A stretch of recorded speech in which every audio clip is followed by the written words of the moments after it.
चलिए, हमारा लेसन है आज का टाइप ऑफ फोर्सेस। फोर्स क्या है? फोर्स इज अ पुश और पुल ऑफ एन ऑब्जेक्ट, जो हम किसी चीज को धक्का देते हैं या यूं खींचते हैं। ओके, ये देखो, ये ऐसे और ऐसे, ये फोर्स है। We have seen that different effects of force such as, अब जब हम फोर्स लगाते हैं तो ऑब्जेक्ट पे क्या क्या आता है? मूव हो जाता है। ऑब्जेक्ट रेस्ट पे है तो मूव करने लगता है, मूव कर रहा है तो रुक जाता है। बॉल को हम फोर्स लगा के मूव भी करा सकते हैं और मूविंग बॉल को फोर्स लगा के हम रोक भी सकते हैं। स्पीड अप, तेजी और धीरे, तेज और धीरे भी कर सकते हैं। स्लोइंग डाउन हो गया। And changing the direction, direction भी चेंज कर सकते हैं। And shape of an object, shape कैसे चेंज करेंगे?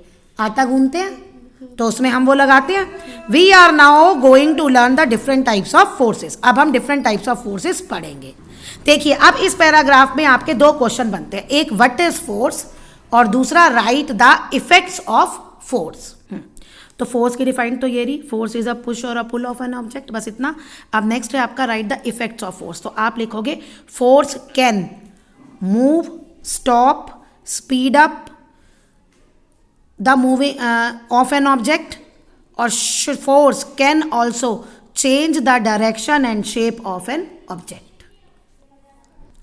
नेक्स्ट, अब हमारे पास अलग अलग तरह के फोर्सेस होते हैं।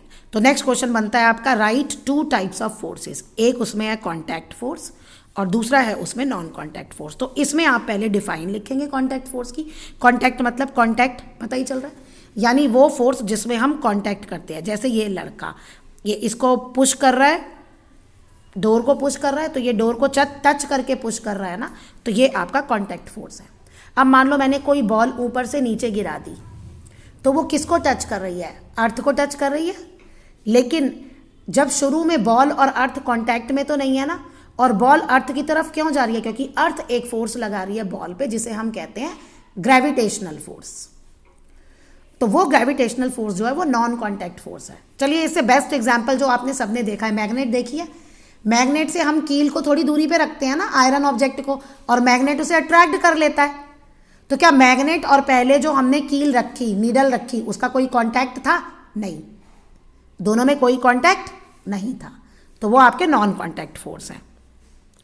तो अब एक्टिविटीज लाइक किक, बॉल को किक करना, कार्ट को पुश करना, उसे हमें टच करने की जरूरत पड़ती है।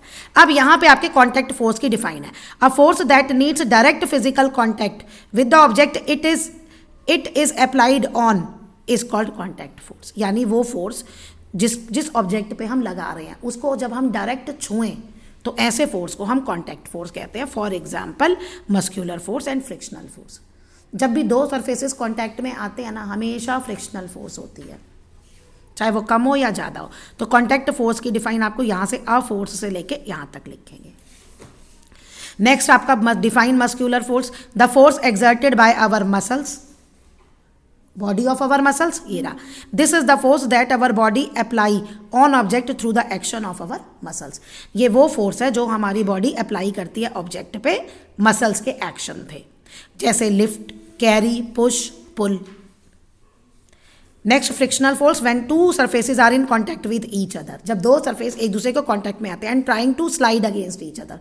और स्लाइड ऐसे, जैसे मेरा हाथ है, मेरा हाथ इस बुक के सरफेस पे मूव कर रहा है, तो दो सरफेसेस है, एक बुक का सरफेस और एक मेरे हैंड का सरफेस, और ये स्लाइड हो रहा है ना, तो इन दोनों के बीच में जो फोर्स आया वो आपका आया फ्रिक्शनल फोर्स। और फ्रिक्शनल फोर्स का काम है हमेशा ये चलती हुई चीज़ को रोक देता है। तभी जब तुम एक बॉल को किक करते हो तो थोड़ी दूरी पे जाने के बाद वो रुक जाती है ना, क्यों? क्योंकि फ्रिक्शनल फोर्स है। Frictional force always opposes the motion. अब आपका आ गया non contact force, when we throw something up it always falls down. जब हम किसी भी चीज़ को ऊपर गिराते हैं तो वो हमेशा नीचे आ जाती है। अब magnet attracts iron particles towards it without even touching them, ये भी मैंने बता दिया। मैग्नेट जो है वो अट्रैक्ट करता है आयरन पार्टिकल्स को, उनको बिना टच किए। तो force that does not need direct physical contact with the object is applied on it is called non contact force. ये नॉन कॉन्टैक्ट फोर्स की डिफाइन आ गई, यानी वो फोर्स जिसमें कोई डायरेक्ट फिजिकल कांटेक्ट नहीं चाहिए होता, जिस फोर्स पे हम जिस ऑब्जेक्ट पे हम फोर्स अप्लाई कर रहे होते हैं, मींस उसको हमें छूने की ज़रूरत नहीं है। तो ऐसे फोर्स को नॉन कांटेक्ट फोर्स कहते हैं। और नॉन कांटेक्ट फोर्स के एग्जांपल ग्रेविटेशनल फोर्स और magnetic force.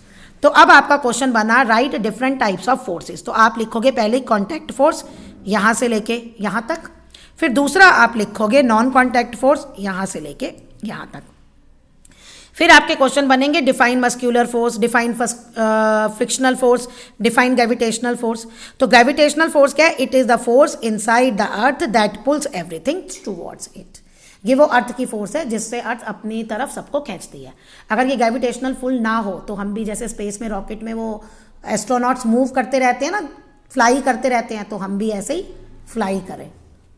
Okay, gravity act on every object, हर एक ऑब्जेक्ट पे ग्रेविटी एक्ट करती है, चाहे वो कोई भी उसका साइज हो या वेट हो। मैग्नेटिक फोर्स, ये वो फोर्स है जो मैग्नेट लगाती है। The force use by the magnet to attract iron objects without touching them is known as magnetic force. या आप ये लग सकते हो the force exerted by the magnet on magnetic material is called magnetic force.